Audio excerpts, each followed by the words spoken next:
to another episode of the Lone Recruiter Podcast. I'm your host, Brett Clemenson, and if you're a recruiter, out on your own, or just lacking general advice or mentorship, you've come to the right place. Our episodes are designed to give you the motivation, the strategies, and the support you need to become the very best lone recruiter. So join us, grab a cup of coffee, let's take your desk to another level. Now, arguably, the most important thing you need to get out of an interview is salary.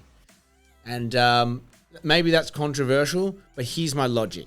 I've seen the CV, I've seen the LinkedIn profile, I kind of know where they've worked, I can get a sense of whether their skills are going to match with the job I've got, and now I'm on the interview, right? And yes, of course, personality, drivers, motivation, reason for leave, all these things are important, but for me, if all I had was the CV and I could only have one other bit of information, and my assumption is I've got the CV because they're activated on the market, so they've got some sort of motivation, I want to know how much they're worth. I need to know what the price is going to be for my client. How much is this skill set going to cost? Because that is what we're selling. That's our product, right? We're selling and that's the cost. So our clients need to know what's going to cost them.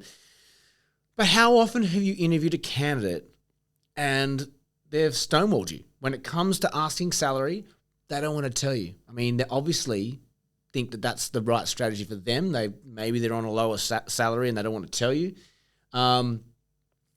But for me, that's not good enough. And so I've invested a lot of time and energy on how do I make sure that everyone I work with, I get the salary information from.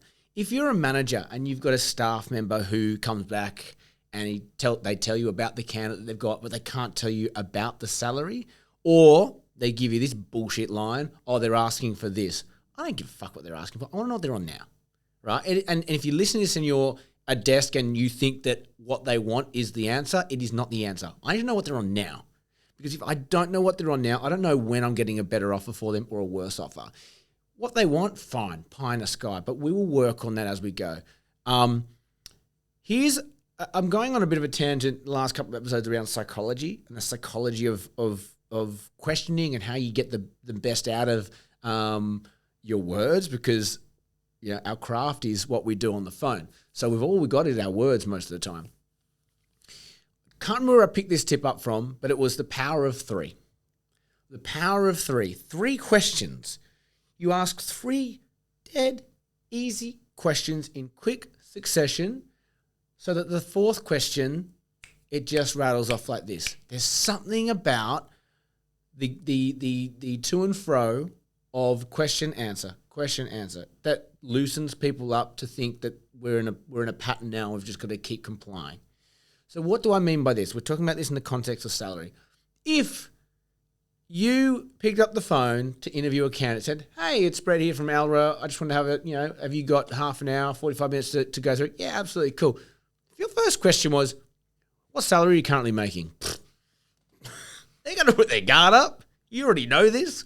They're going to say, "Whoa, like, Jesus, like, that's jumping straight into bed with us." Like, for some reason, that's the question we want the most answered, yet it's the one we struggle with the most.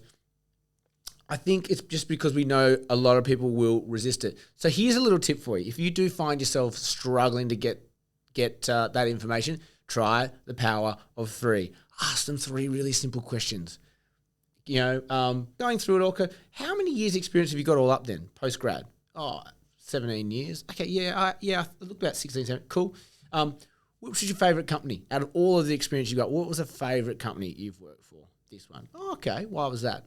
That was really cool. Okay. Did they pay you well? Oh, yeah, they were pretty good. And how's that compared to where you are now?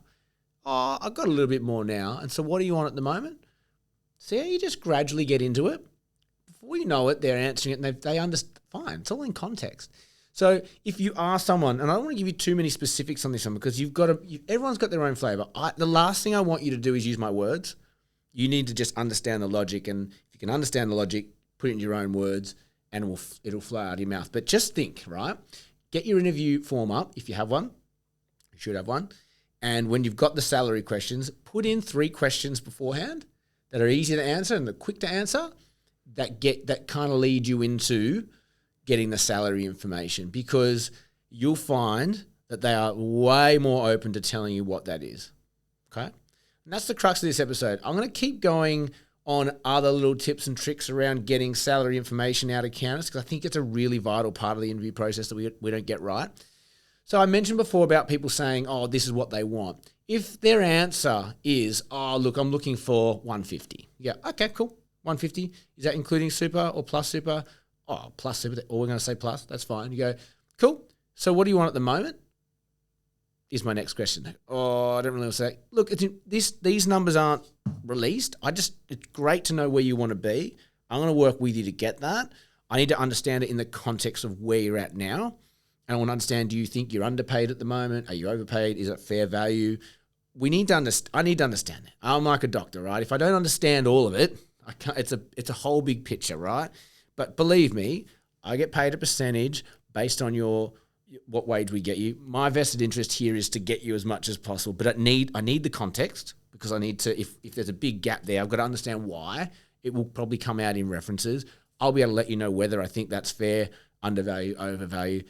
But yeah, so you're on, I'm assuming if that's what you're asking for, you're on what, 120 at the moment? Oh, no. No, I'm on I'm on more than that. Oh, okay, so 130. So whenever they say like, oh, I'm on more than that, or I'm on less than that, or somewhere around then, I will always put a number in. So let's just say they say, oh, I want 150. I go, oh, okay, cool. So what, you're on like I go really low, 120 at the moment? No, more than that. 130? A little bit more than that. Give me the number. 132? Yeah, 132. You're on 132, including super at the moment. No, 132 plus super. Oh, okay, sorry, my bad. I am playing games. I want to know that number. You know why it's important to have that number. You need to know where their current company values them and whether they're overpaid, underpaid, or whatever. You also want to know, can I place this person? How many times have you had a candidate go, I'm currently on this? And you look at them and go, really? You are on this? You've got like 2 years experience. You've got that much. Oh, I was really lucky. Go, mate, like, I know you've got all these reasons to want to leave. You got the golden handcuffs. I'm not getting you that money. Like, you need to know your time is worth, valuing as well in this situation, because there's no point in working on a candidate who's overpriced. And unless you have that conversation with them and say, I'm sorry, man, you're overpriced. Like, if you really want to leave, we're going to have to think about life on a lesser salary. But if we can tick X, Y, Z, all these pain problems that you have, and it gets you set up for, future projection, which is looking really, nice, then it will be worthwhile. But I need you to really think about that, because I just don't think I can get you the money you're looking for. You need to have really frank and robust conversations around money, because it's the thing that kills all deals. You don't get that money right, it doesn't matter what you've said. Or if you haven't had that conversation up front to know where you stand on money, yeah, you really should be. So that's all I have time for you today. Money. This is how you get it out of them. The psychology of getting it out of them. The power of 3. Ask 3 quick questions. Get 3 quick answers. Boom. Now you're on to salary, and they're going to probably spill their guts and tell you way more than what you're probably currently getting now. So cool. You're welcome. That's all we have time for you today. If you like this, share, subscribe, comment on it, send it out to your buddies. Helps us grow. We appreciate it. That's all we have time for today. As always, have an amazing day. May all your deals come true.